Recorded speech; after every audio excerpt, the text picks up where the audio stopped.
And you are now live. All right. This is Senate Appropriations Committee, and we're taking testimony from the Department of Financial Regulation on the 2022 budget. And we have Commissioner Pichak here, as well as members of his staff. And I'm going to let him introduce his staff, and then we will have you go through your budget presentation, which, as you know from this committee, we really like to have the highlights, sort of what you see as the challenges, the opportunities, sort of an update on how things have been going this past year, knowing that you've actually been wearing many hats, and so have your staff. So I'm going to let you take it from here, Commissioner. Excellent. Well, thank you very much, Chair. It's a pleasure to be here with everybody. Nice to see everyone. Sorry we can't do this in person, as I'm sure you are as well. But I do want to introduce Jill Rickard, who's our Director of Policy. You probably all know Jill, but she is our eyes and ears in the legislature, first and foremost, particularly during this time of the year, but also handles a lot of policy-related matters for our department, and was one of our key point people on the hazard pay program as we helped to administer the second round of that hazard pay program. And yeah, Jill, I don't know how many personal emails that Jill responded to, but I think it probably was in the thousands at the end of the day. But she did a great job with that, and the communications was excellent. And that was a key piece of it, was making sure people got the information they need and that we could resolve any issues and challenges. So that was really well done by Jill. And then Dave Cameron is on as well, who's our Director of Administration, sort of our Director of the Business Office. And he handles our budget every year and intimately familiar with the details. So any nuanced questions, we certainly can rely on Dave. And then Nick Marino is also on. He's my executive assistant, and Nick is really a key member of our team, and for myself, but also for the department as a whole, keeping us organized. So I'm glad that all three of them could join us here today. So, and feel free to ask any of them questions as well. But if I could jump into the presentation, and hopefully everyone has a copy of this. I don't know. You want to screen share? We sometimes just go to, if you have the page on your budget highlights, or Chrissy can put it up. Thank you, Chrissy. Yeah, so if we can go to just the next page down. This is a pretty. This is a budget presentation Senate style. We like a summary and highlights, Commissioner. I will do my best. We'll get through it quickly, I promise. So if you look at just that green chart, I mean, that tells so much about our department. We're 100% special funded. Our budget proposed for fiscal year 2022 is 16.1 million. And that's sort of the dollars and cents of it. But in terms of the summary and the highlights, really want to start by mentioning our employees at the department. We really have a really strong and engaged workforce. They have really good experience, both in the private sector, in the industry, but also regulatory experience as well. And that's the case for each of our divisions, and, really for people up and down in terms of their experience with the department. They all, for the most part, have had some industry experience, but they also have been with the department for a number of years. And our leadership team as well, Jill and Dave and Nick fall into that, but our deputies and our general counsel and others are, really do an exceptional job of keeping the department, running, doing exceptional work, serving consumers in Vermont to the highest degree that we can, and ensuring that, all the companies that we regulate are playing by the rules as established by the Vermont legislature and our regulations. So really always want to mention the team that we have, because I think that is where all of this stems from. So I think probably this committee is familiar with, the recognition that many of our divisions have received, whether it's captive insurance over the years for the captive, Vermont being a captive domicile of choice for many of the companies in the Fortune 500, many international companies. Vermont is the domicile of choice, and we continue to, rack up the awards in the captive insurance space. And I can go in a little bit more detail about that in a little bit. But also on the revenue side, our department is really strong there generally. Usually any given year, 100 to 150 million dollars in revenue would flow through our department or the fees and registrations that we collect. So that covers our $16 million budget and then some. But we do project that in 2022, that our revenues will continue to be higher than they've been at any previous point. And that's mostly because our registrations on almost every type of license type has continued to go up. So we have more broker dealers, we have more insurance appointments, we have more companies that have filed with us. So we continue to anticipate our revenue going up, even with what's going on, across the country and the globe with COVID, both the direct impacts and also the economic impacts. The financial services industry has been able to adapt and is continuing to grow. So I have a question. Obviously, there are a lot of fees that flow through your work, and they are looked at periodically. Would this normally be a year that you would be updating those fees, whether we're talking about, I don't know, broker fees or whatever there might, obviously, there are a lot of them. Would this be the year, and is it being deferred? It's a good question. As you know, we had previously there were years where there wasn't a fee bill introduced. And I think in those previous years, it would have been our year. But we did just last year increase our broker dealer fee. So I think my answer is that I think we've fallen off our normal rotation in terms of like every 3 years that we would look at our fees. But that being said, there's nothing in our fee structure as it stands now where I think we're falling behind or need to certainly bring something to the table in terms of a revision. But I don't think it would normally be our fee year this year. Okay, I was just wondering. And then in terms of the positions, you can see that we have no new funding requests for 2022, but we did add one new position that I think we got from the pool, and that ended up being, there was a little bit of an internal, moving of positions, but it ended up being for an individual to help with a COVID-19 response directly. So we've really been able to accomplish our normal department work and the work that we've been doing on COVID-19 with just supplementing one additional position within our department. So were you able to use CRF money to fund that position? Yeah, so we did apply and receive CRF money. The position was actually fully budgeted. Technically, we just didn't hire for it. It was a special. It was another exempt position, and we kind of were holding it. The person that had that position retired like 3 or 4 years ago, and we were thinking about what would we use it for at the department. And because it was an exempt position, it doesn't get swept, and we ended up sitting on it to wait and see, what might we need to build out our department in certain various areas. And then when COVID struck, it was clear that we should hire for that position. So that was one that was actually fully budgeted. But we have used CRF money for some of the consulting work that we've needed through the pandemic with outside infectious disease experts. And then also overtime that's been paid both for projects that our team has worked on relating to COVID, like COVID modeling, but also with things like hazard pay. We had a group help out on the Department of Labor back in the spring with some of their challenges. And then we had a group help out with ACCD on the business grants as well. So we did use so your new position you talked about was one that you had in-house. So really it wasn't new. It was just you were filling it? Yeah, I think that's pretty much right. Okay. At least for the COVID work, for sure. Yeah. Okay. Yeah, but why? Yes, Senator Starr. Couldn't that have been paid with COVID money, and then He said it was. He said they used CRF. Oh, as well. I think Yeah. Okay. Yeah, we put in a request.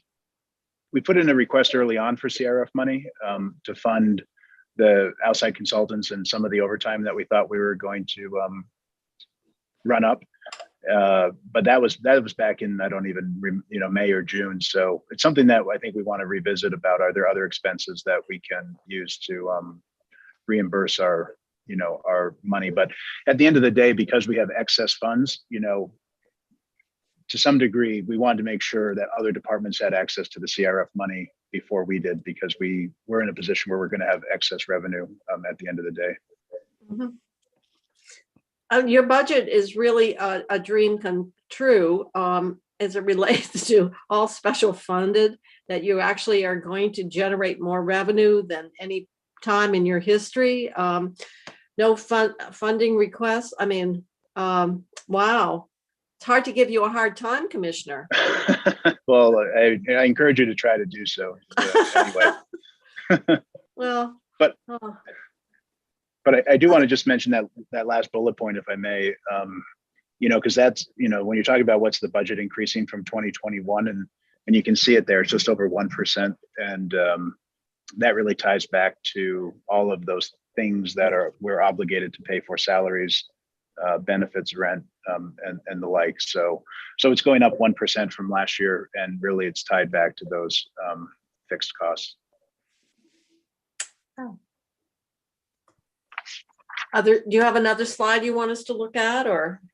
Yeah, for sure. I think if we can jump ahead 2 slides, maybe even one more, sorry. This is just the revenue. This is on the revenue side, and we just talked about that will be in excess of revenues, but this calls it out with a little bit more granularity for each division. And we include here, we're sort of all encompassing when we talk about on the revenue side. So for example, in the banking division, we're including the fees and the licenses that the banking division collects, the assessments that the banking division puts on banks and credit unions. But we're also talking about the bank franchise tax, basically anything that the banking division has to supervise, ensure that the banks are stable, that they're here in Vermont, that they're paying their fair share, and the like. And then the same thing on the captive insurance side, that 28.5 million is the captive premium tax, the captive fees, the licensure fees that they pay to us every year as well. But some of that captive premium tax comes back to fund the department also. But you can see there that the revenues that these departments generate significantly outweigh the revenue, the expense side.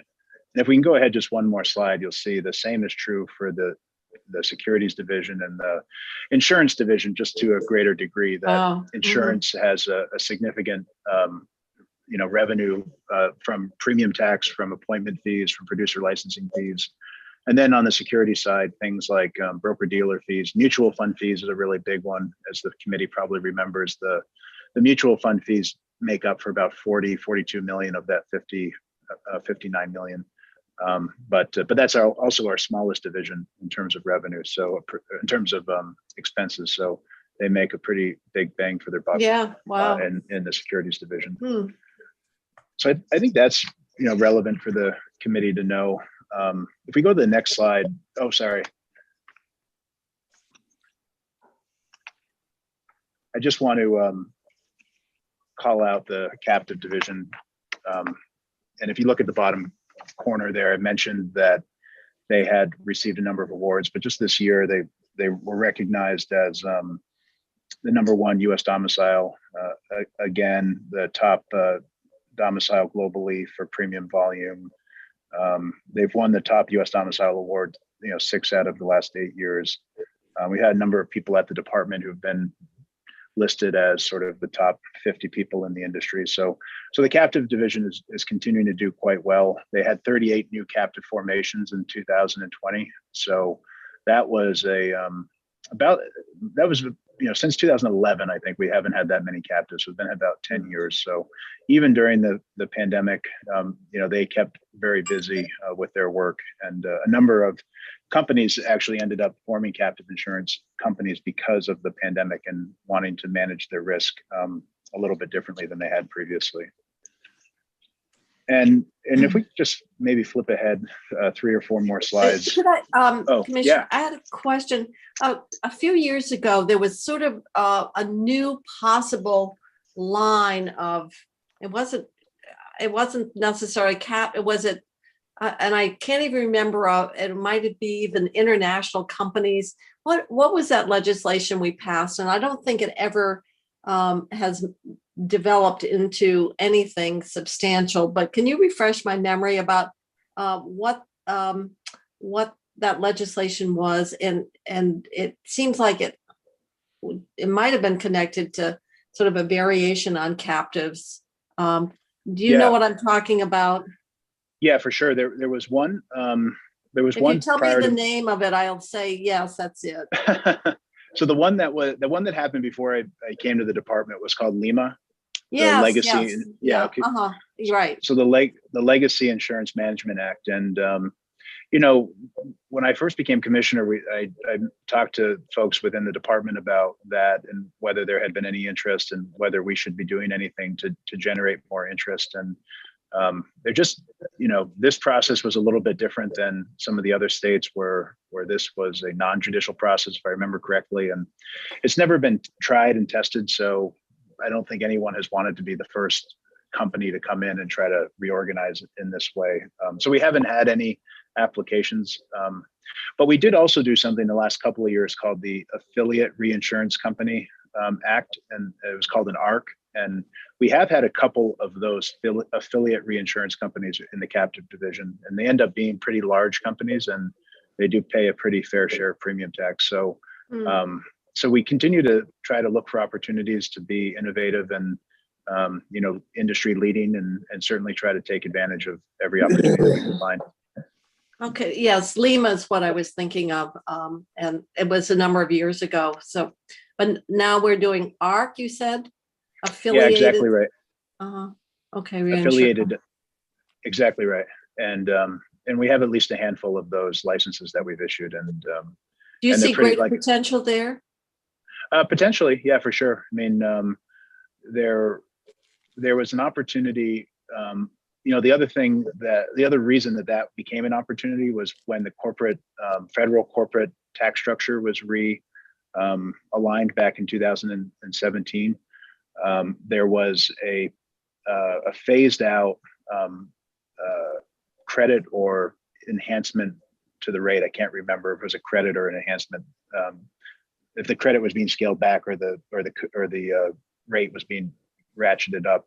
But in any event, if you were a domestic company doing business overseas and issuing premiums overseas, there was going to end up being a financial disadvantage. So we thought we might see a number of international insurance companies want to set up a U.S. domicile reinsurance company, and that is what we saw. We saw a Spanish company set up a reinsurance company in Vermont. They were our first affiliate reinsurance company, and we anticipate that we'll continue to see some of those into the years ahead. But even just the bread and butter captive insurance companies that we compete for every day, I mean, we think there's still real opportunity there. We're about to go on a trade mission to Latin America and Mexico in particular to try to get more captives, more companies that are based in Latin America but do business in the United States, for them to think about a captive insurance program. And if they were to think about that,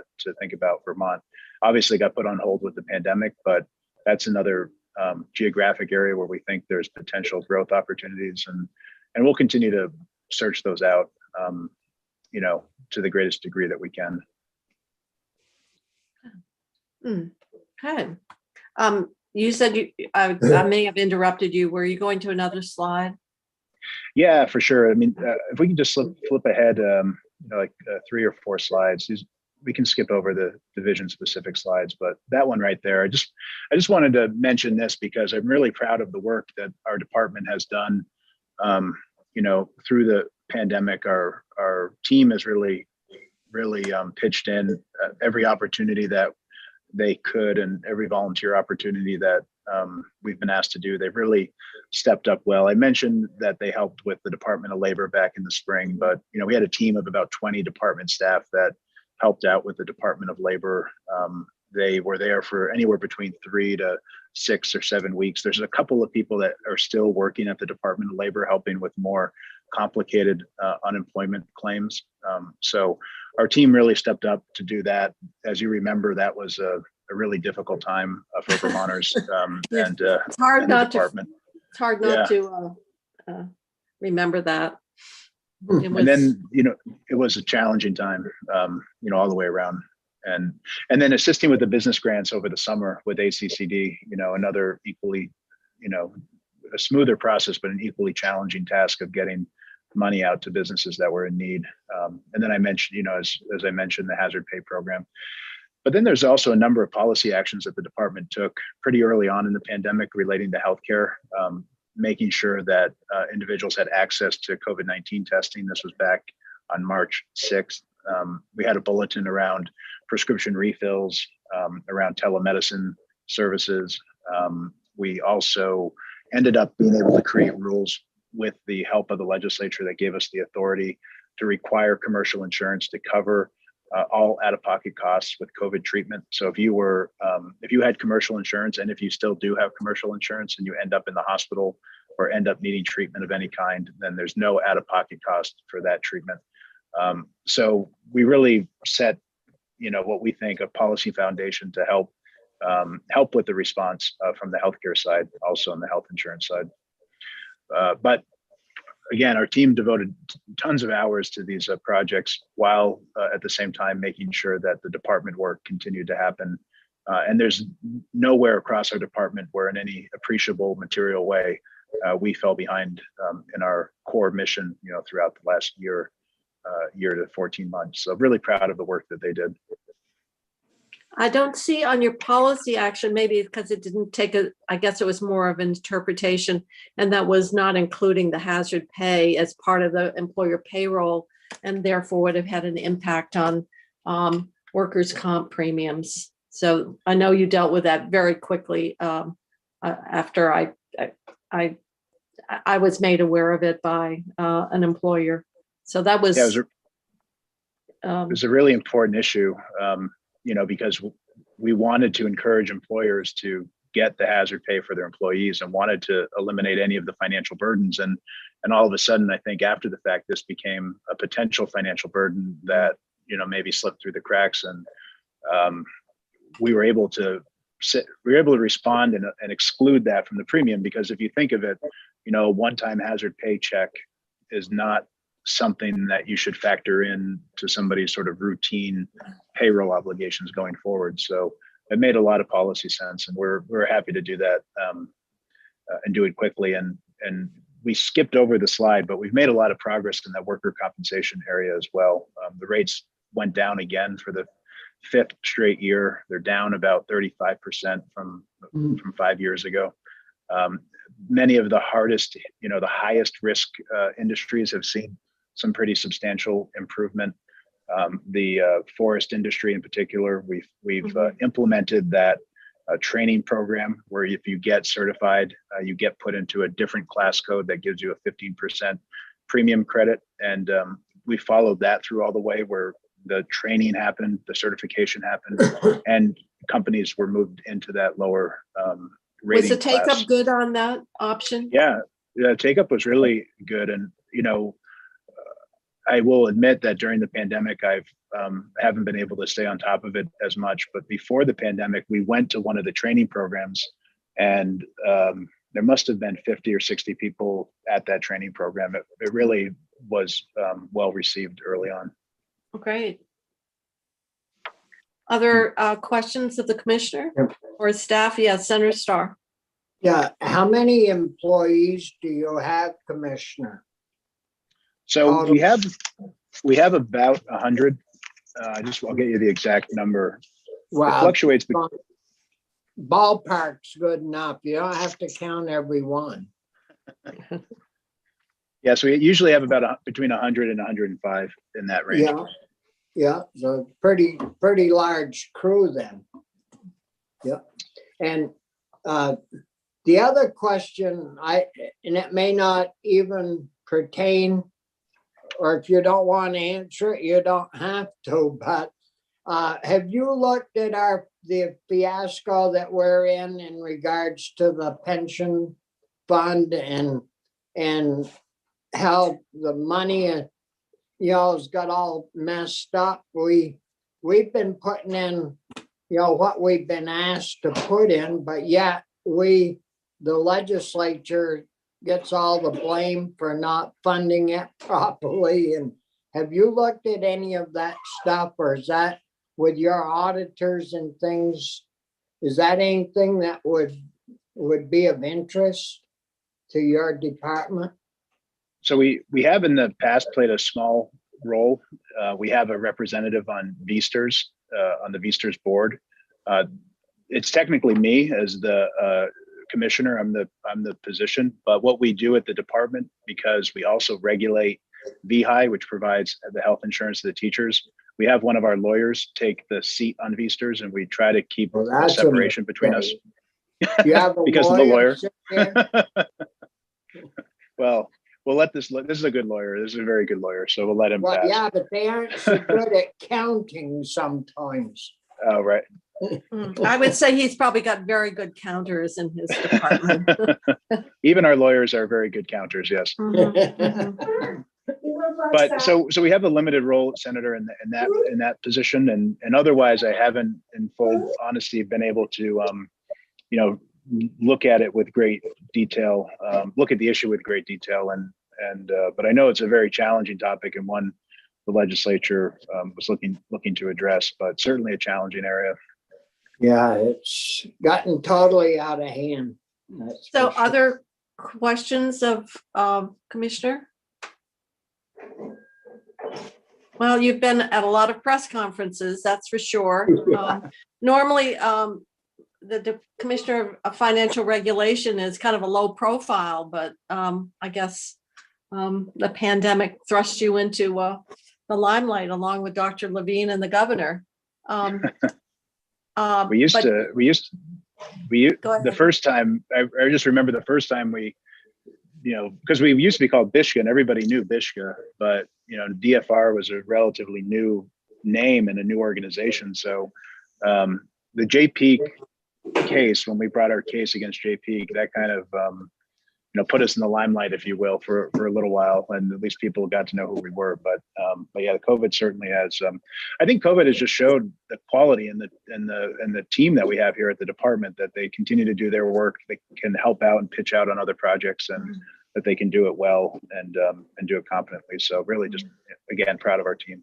Yeah, it was great. Employees just worked across all lines to address, and so it really did show. So we do appreciate all the staff's effort on that. Other questions of the commissioner or staff?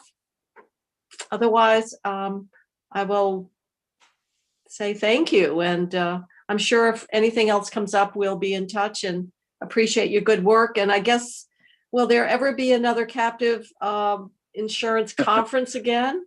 I'm running out of those pastel Bermuda bags, so So unfortunately this year and I think it was the right decision, because they had to make it back in, they had to make the decision back in December or November, but they decided to have another virtual conference for this August. But no doubt, the summer after, it'll be back in person, and those are important events. Vermont will host it again? Yeah, for sure. We'll have our annual conference. We'll make sure the committee is aware of it when it occurs, but it's usually the first week in August in Burlington. Mhm. Yep. That's good. Good choice. Yeah. Oh, great. All right. Well, thank you. Thank you very much. Yeah, thank you all. Yeah, thank you. Stephanie, are you there? I think our next item is just simply to look committee discussion on the budget. That's what's on the agenda. Yeah. And I don't know, do you have it ready? What we thought one of the things that's really important, and we've been trying to put together, and that's a list of all the requests that we've received for funding.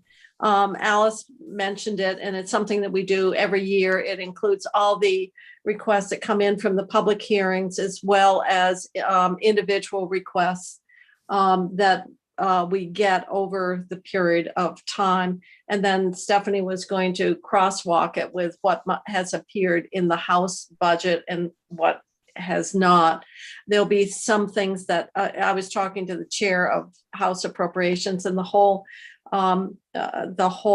funding request and addressing the backlog in the courts was not anything that that they had dealt with on the House side. And yet we know that's something that is very much out there, and I think we'll be dealing with it. I don't think, is that list ready for today, Stephanie? Or it's not quite ready for today. It'll be ready for tomorrow. What I have is basically two lists: the list of the bills that have come through committee where you have stripped out appropriations. Okay. So that's one list. And then I have the list of asks to cross-reference both testimony and the public hearings and things that have been sent through the email. And the only thing I'm keeping on that list is something that doesn't show up either in the House budget bill or like the commerce bill or the childcare bill. So that list is almost complete. And so I'll have it complete for tomorrow I want to format them the same way so you understand which requests are coming from which ones. But I did not include on the list anything that's, regardless of what amount the House did, if it's in the House, if the House has passed it in some way, it's not on the list. If we've already passed it in 315, it's not on the list, that type of thing. all right. And I did do a follow-up just with the state colleges on that 20.5 workforce piece. So we have a sheet on that now, and I'll forward that to Chrissy for you to have, even though that's already on the House list. Okay. And we've been getting more in, and I've tried to have copies sent out to the committee. For example, the fairs, they were hoping they could get a second year of assistance because they're probably not going to be opening up. The latest one was, I had mentioned to the committee around trying to think about what we could do for the group of Vermont youth that are kind of marginalized. They're kind of floating around, really need job skills.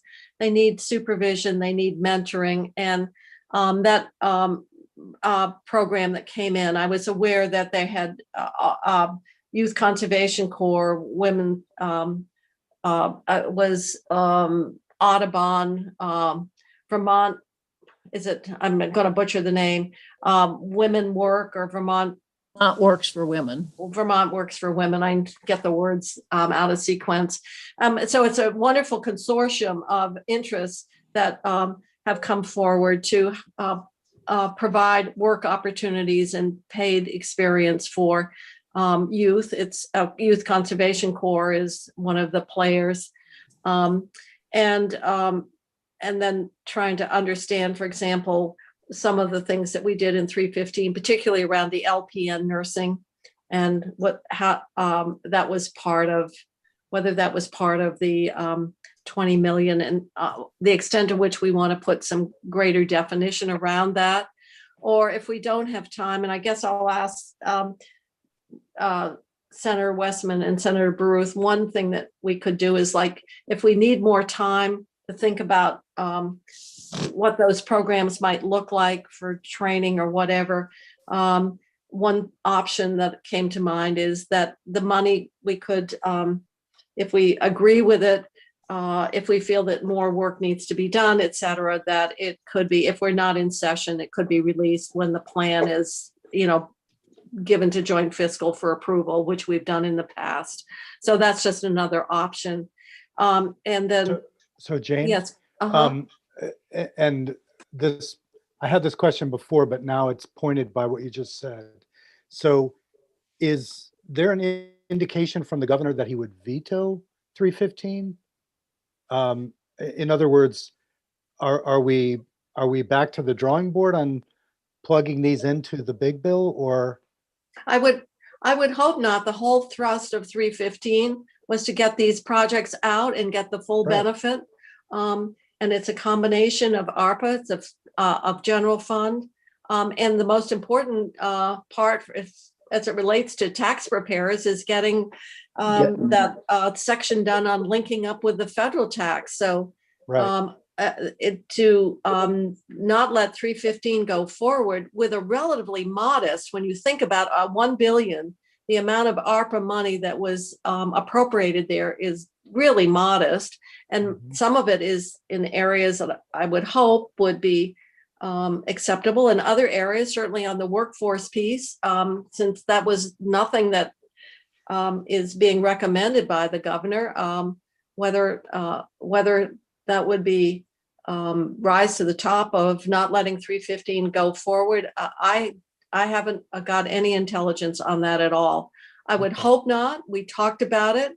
The fact that the 315 was voted by the Senate on a unanimous vote, I think is indicative that there is agreement that those were sensible, sound areas to make investments.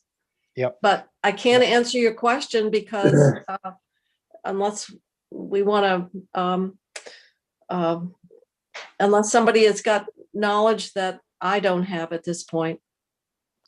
Okay. Well, just if wondering. Richie would go to the meetings, he might find out, but His dance card was full, Bobby. well, but I haven't heard the governor, say anything negative about 315. Oh, we No. did. He said we were spending money before the ink was even dry. Well, it hasn't dried a heck of a lot more, and he's spent a heck of a lot more of our recommending a lot more of it than we ever thought of. It's you're well noted.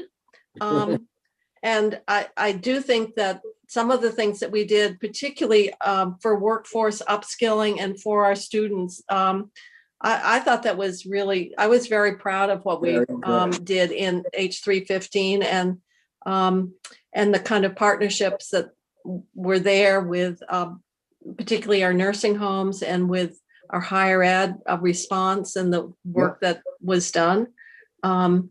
So I hope that it can move forward. Wow.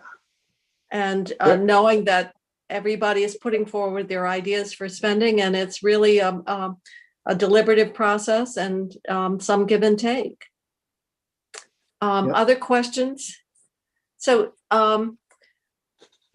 my thought is that we're going to have to also just slog through and close out sections and get them out of the way, and so that we're just focusing on the ones where there are differences of opinion or decisions yet to be made, or recommendations of where we want to add spending as well. The other thing that is kind of difficult for us, and that is the governor's proposal, which is a proposal. In other words, he's just putting his ideas out. It doesn't necessarily, it's just like his budget.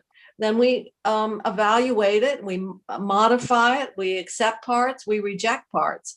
And so I believe that will be available this afternoon because he's has a press conference scheduled and would be rolling it out. But obviously, if we want to move forward and say we want to put some money into more into IT, we've talked about that. We've talked about workforce development. We've talked about getting the court justice system up and running, and some other areas. Then that'll be our decisions, and then we'll have to make adjustments in terms of where that goes. And I just want to remind people, and maybe it's the wrong analogy, but for me, it's very similar to what we did with the CRF. The governor made proposals in terms of how that money would be allocated. We came back and said, well, we want to put some money into K through 12. That's when we did the whole initiative around the air quality and working with Efficiency Vermont. That all came out of Senate Ed, as well as the hazard pay bill. So there were a number of things that the legislature felt were important that weren't necessarily reflected in the recommendations of the funding that we received from the administration. And I think that we'll probably have a similar kind of discussion and decision making as it relates to this newest funding from the federal government. Phil?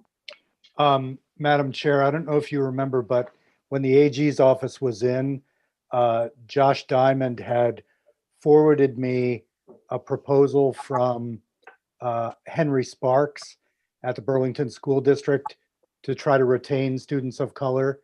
And at that time, you said you wanted to look at it in the context of a whole set of proposals. And I believe that's the one you were talking about with Youth Conservation Corps and ... Right. Uh-huh. So I have that. You Should I- should forward it to Chrissy because we want to put it on our webpage. Okay. And also she can make copies for the committee to read. And that would be on our list of requests for funding consideration. Okay, will do.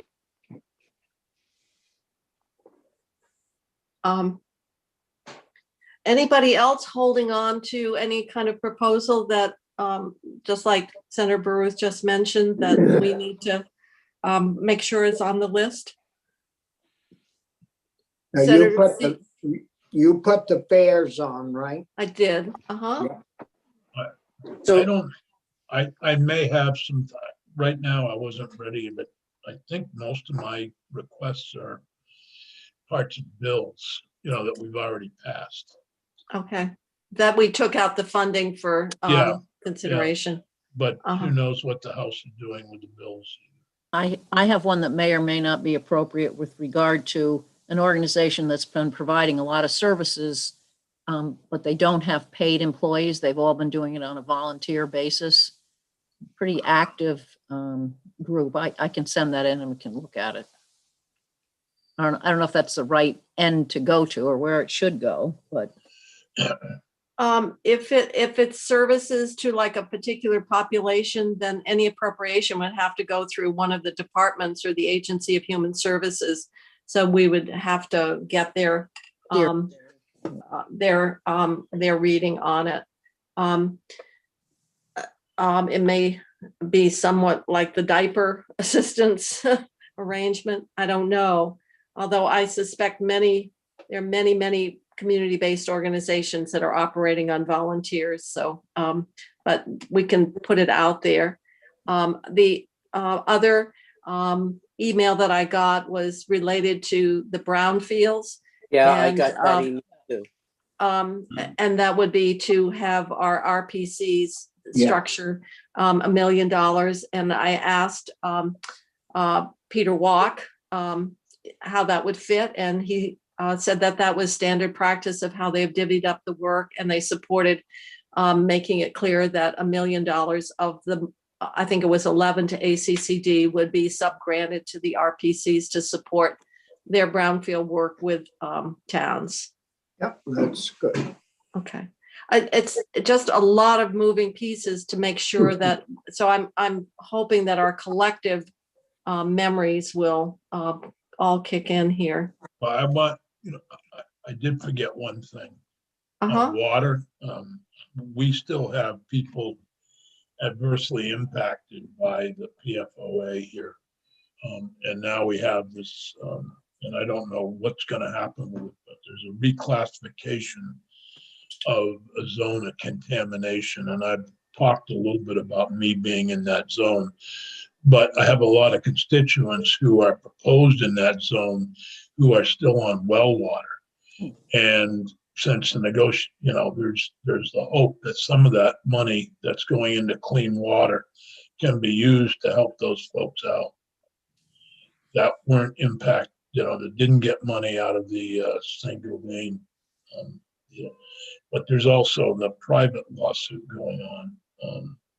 But it's still where these people are able to, well, I think Peter Welk over at the agency would have more information on some Peter of the Walk? needs that Walk, I meant. Did I say Welk?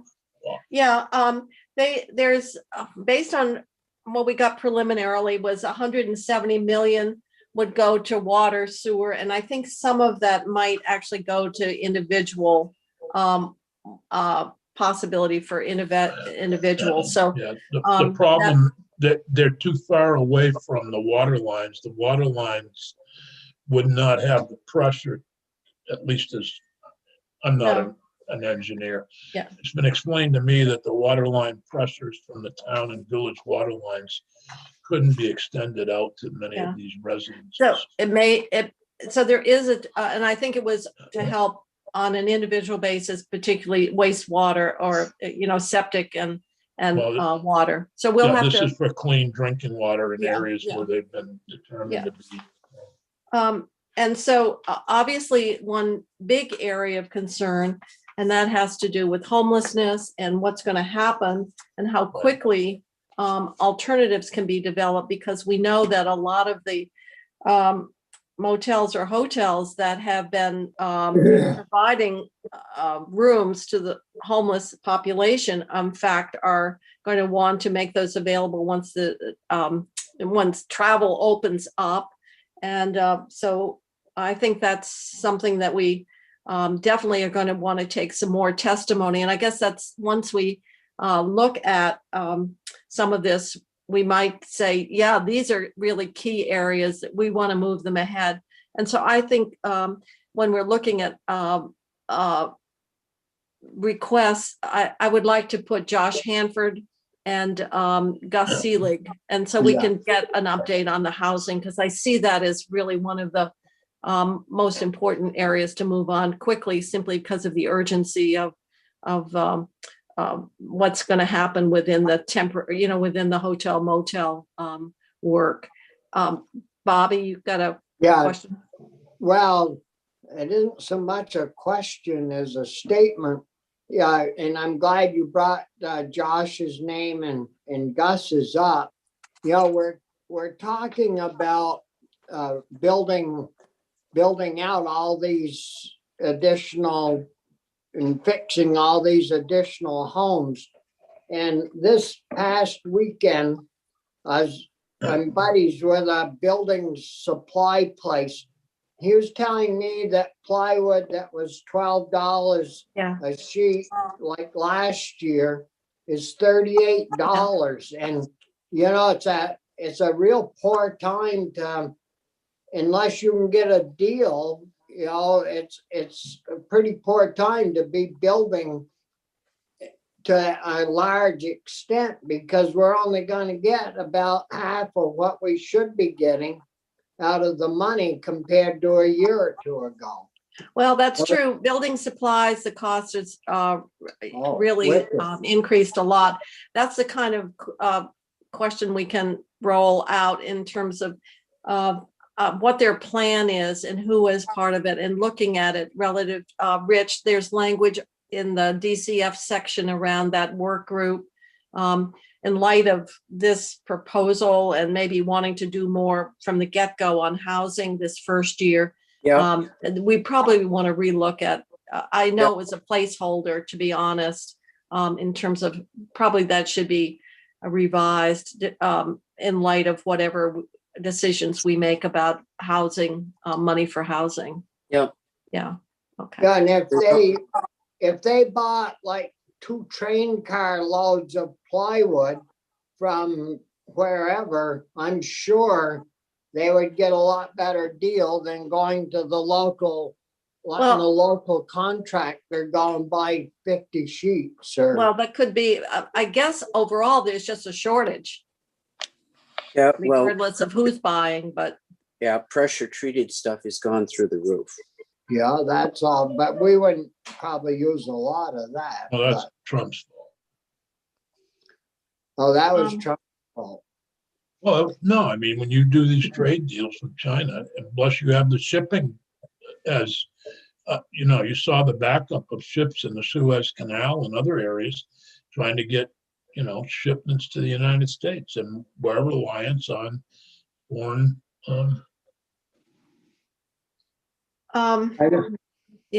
Companies that can't. We know the supply line has been so screwed up. I mean, just think about the shortage of things on grocery, in the grocery stores. So, but I do know building materials, and there's been a lot of building going on.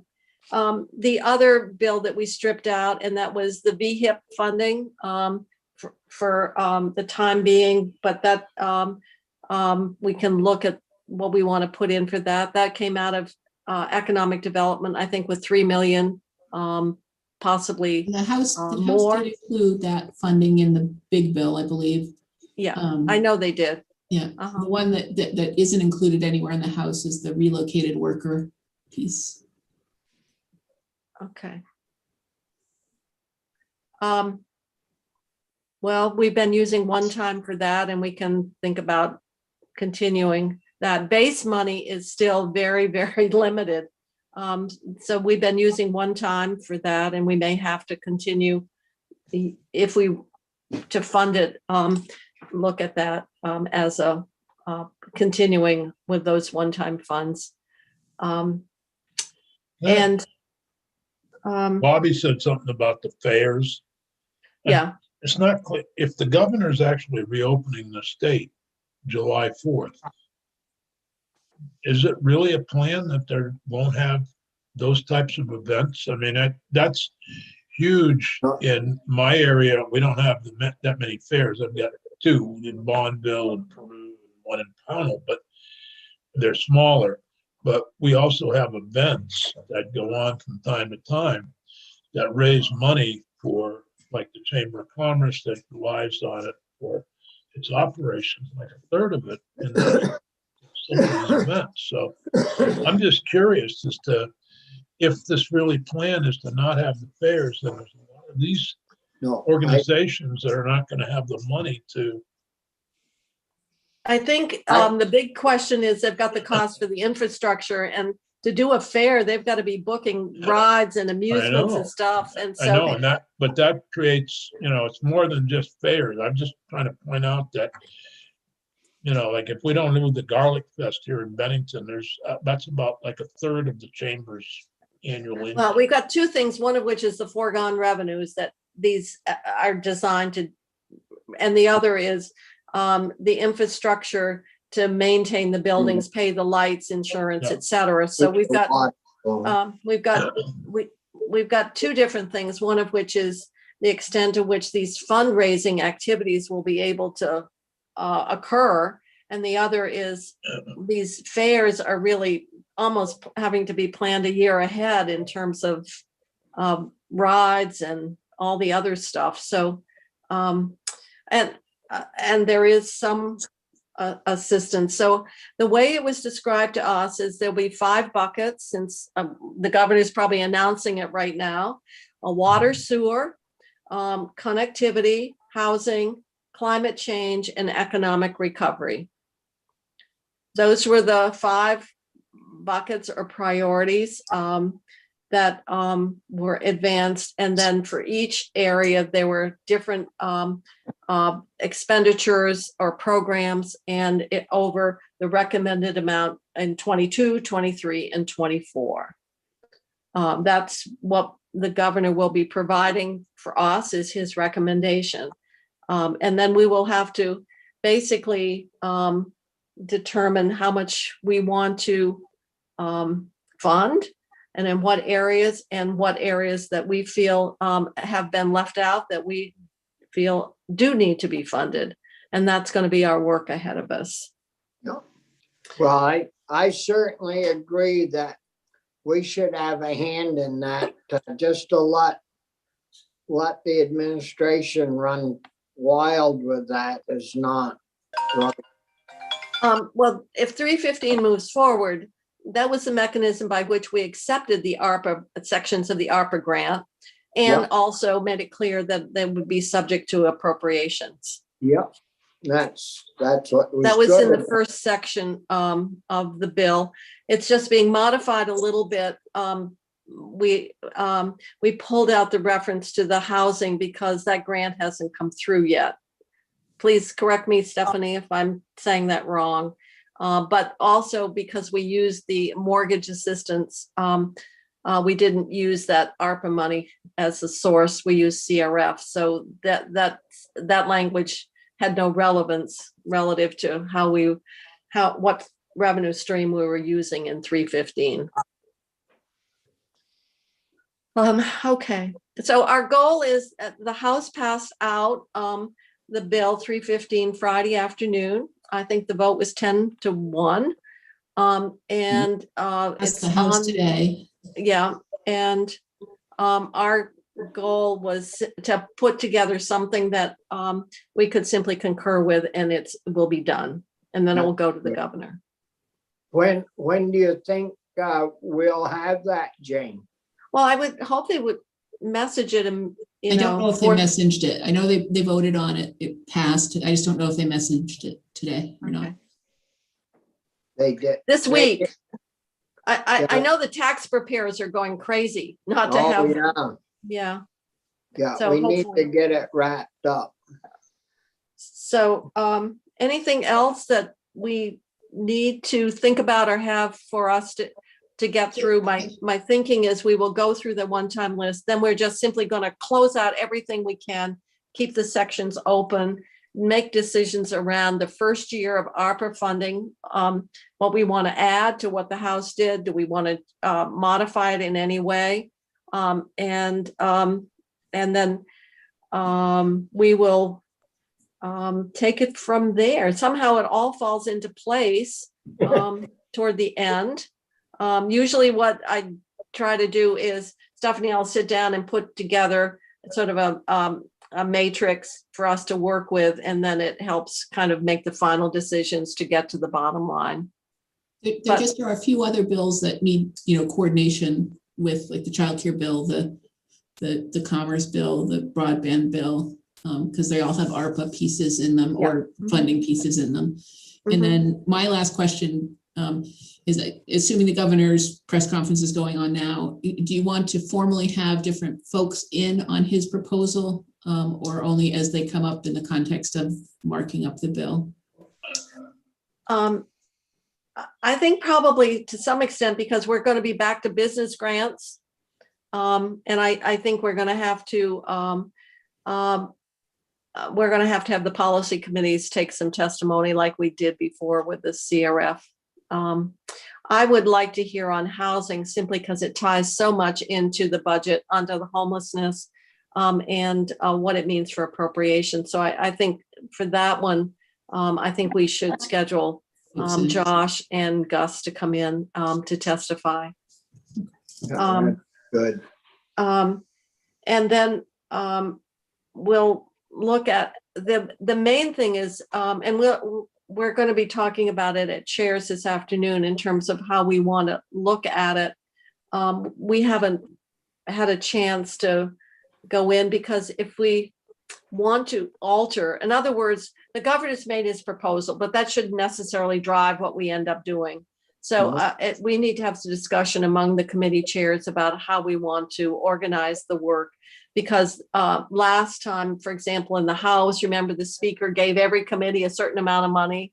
And Yeah, it was viewed as theirs, but it really ran into problems when you're trying to set priorities in total, because what one committee would want to do with their money, because they viewed it as theirs, might not rise to the top. So we're going to have to do like we did before, and that's ultimately set the priorities and the funding. And so I need to make it very clear, just because the governor recommended a certain amount, that doesn't mean that that's going to be the amount we're going to allocate for any particular area.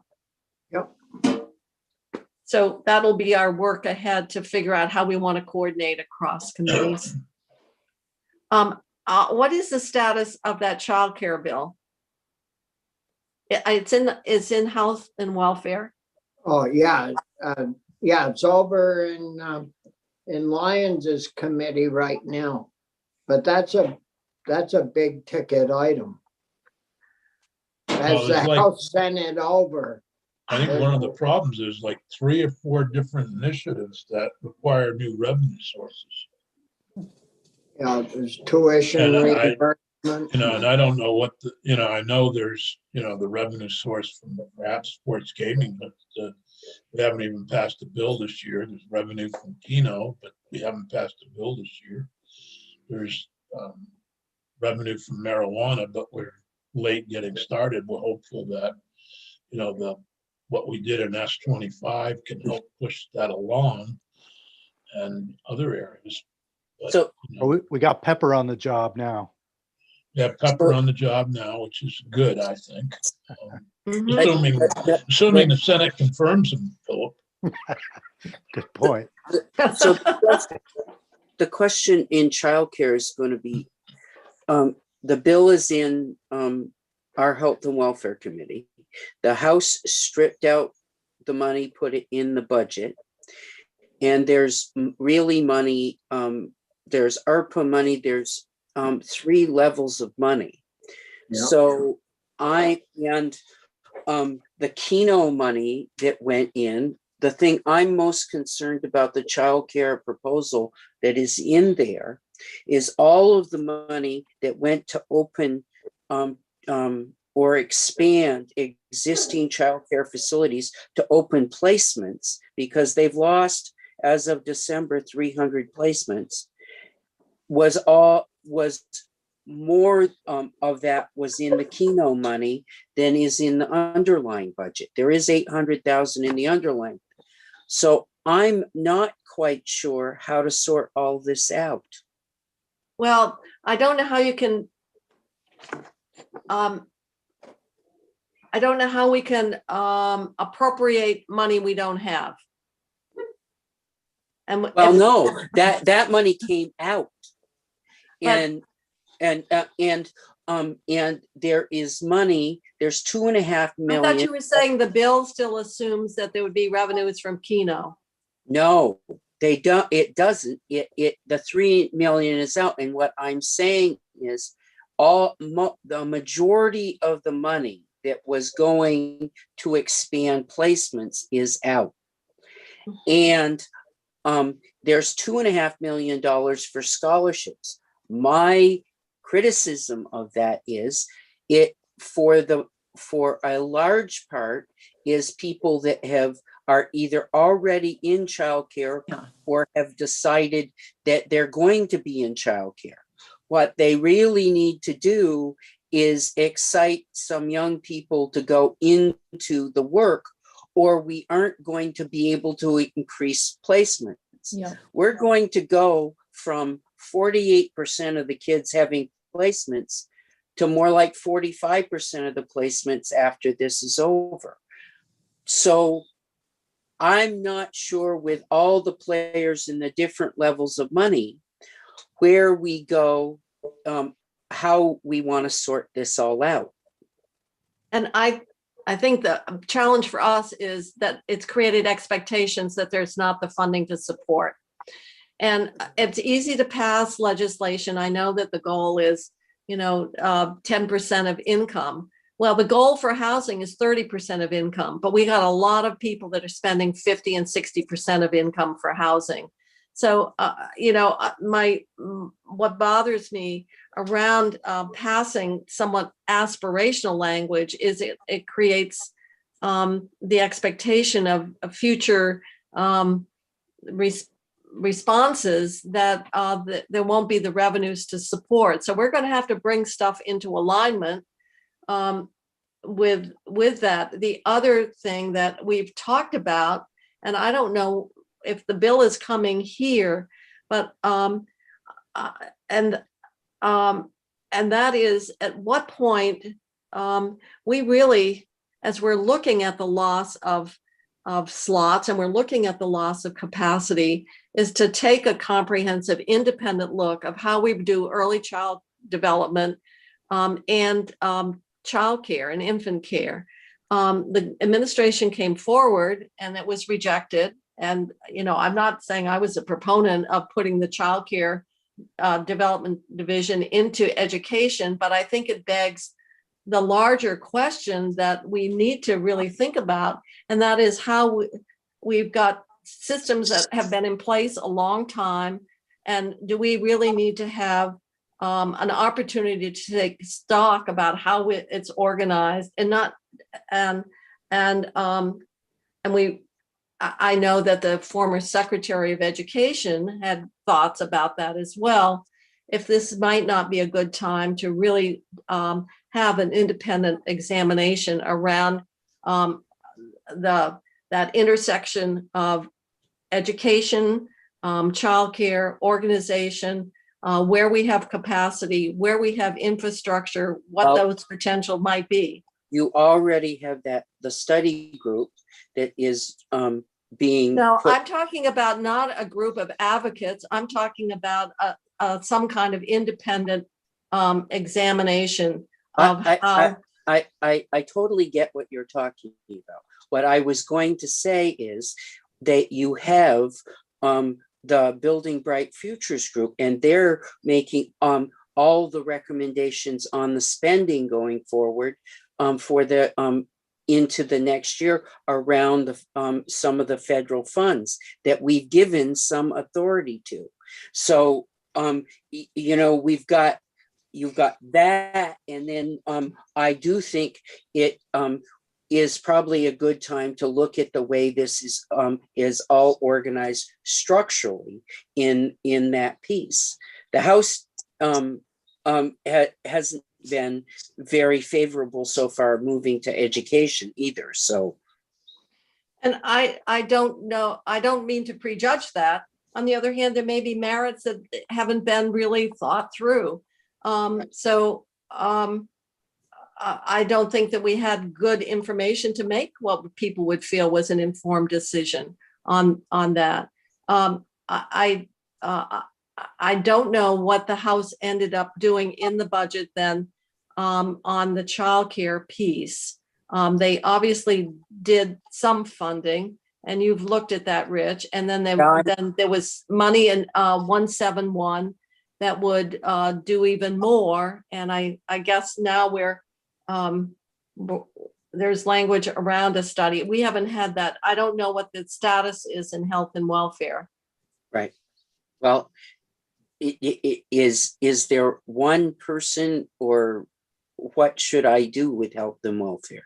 Well, and also, is it education as well? I mean, to some extent, I mean, one of the complaints is we had $37 million to race to the top. We spent a lot of money on education and training. One of the complaints is people don't want to work in the early childcare, education system because they can move into the public school system and get better compensation, et cetera.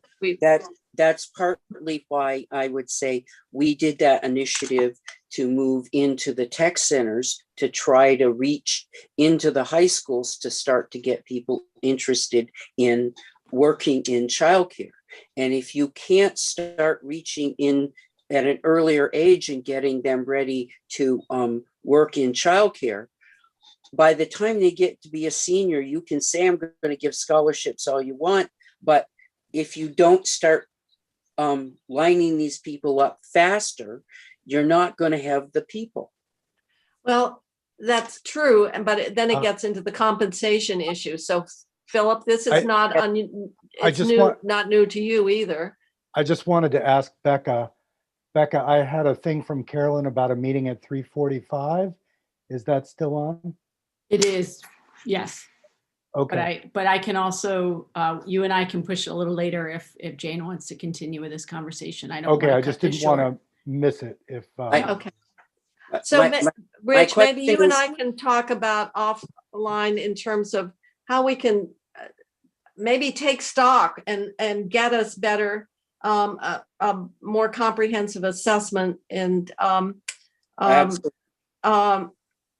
use this as an opportunity to get the kind of information that can help us make decisions ahead of us rather than responding to an organizational change that we may not feel comfortable or we may not feel confident that it would get us to where we need to be. So I'd like to be able to talk because I'm a little bit at a loss in how we incorporate what our education committee and our health and welfare committee might want to do. But I will tell you at my bottom line, we have to find a way to increase placements and not have it just be scholarships going out, because there is, we're desperate to open placements. Well, I know. And I'm thinking back to that study we did before that it showed amazingly the number of children that are in fact being cared for by family members at no cost. Those are Yep. very fortunate families that have got grandparents or an aunt and uncle that provide that kind of care, family care. Yep. Because it really does make a difference in terms of cost and whether people can work or not. So Well, and the let's see quality- if we can we'll schedule a time where we can kind of put our heads together about what we want to do with that piece of legislation and the extent to which we want to how we want to reflect it in the budget. And I have some questions for you about the adult days and what they have proposed. There is basically no money to in what the House proposed to deal with opening any new adult days. And with 3 closing in Rutland, Barry, and near Bradford, we have to do something to help them open up. Most of the money in the House proposal is they want to pay 50% of what they figure is when they open the door, they're only going to have 50% of the people that would have attended adult day. And so we're going to have to do a ramp up to help the ones that are not out of business stay in. But Do you have any paper on that? Have you I've got some information about that, yes. okay. All right. Well, we'll have to, I think what you're saying is we need, and I guess Dale needs to give us a recommendation. It's sort of like housing. How we build that.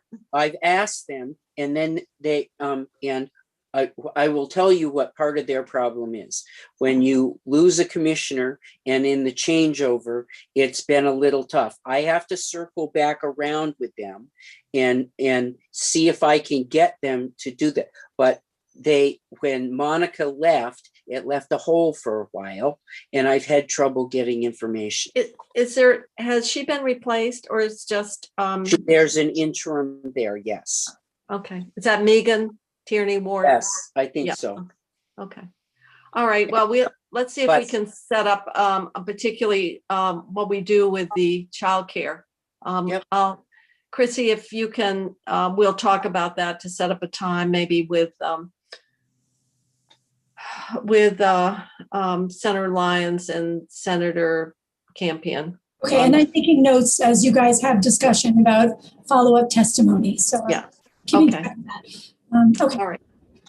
So it's about 3:45. Alice, yes. One question about the tax situation. I know it will happen in the conference committee, but are we waiting for our finance committee to make the recommendation? Is that No, will happen?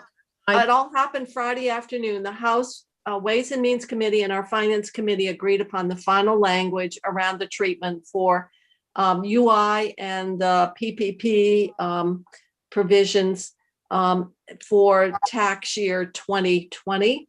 Uh-huh. And that is what got put into the amendment that's coming in H 315 that the House will vote on and we're going to concur with, because it's like a committee of conference piece. So that exempts that. I mean, we're not going to tax. Right.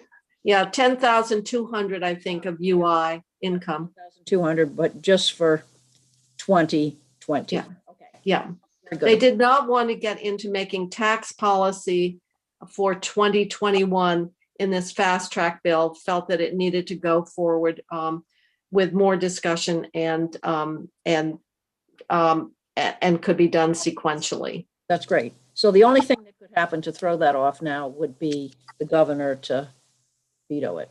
Yeah, right. Well, we still have to concur, but let me tell you, Friday afternoon, there was a lot of flurry between economic development and commerce on the business grants to get that language finalized and conferenced. And the same was true on the tax link up. Yeah. But that's all done. That's why we wanted to get something that once it got passed by the House, we could simply concur with it. So it wraps it up, gets it off the table, and the governor can hopefully sign it. Very good. Okay. Okay, glad to know that. Thank you. Uh-huh. All right. So I guess then at this point,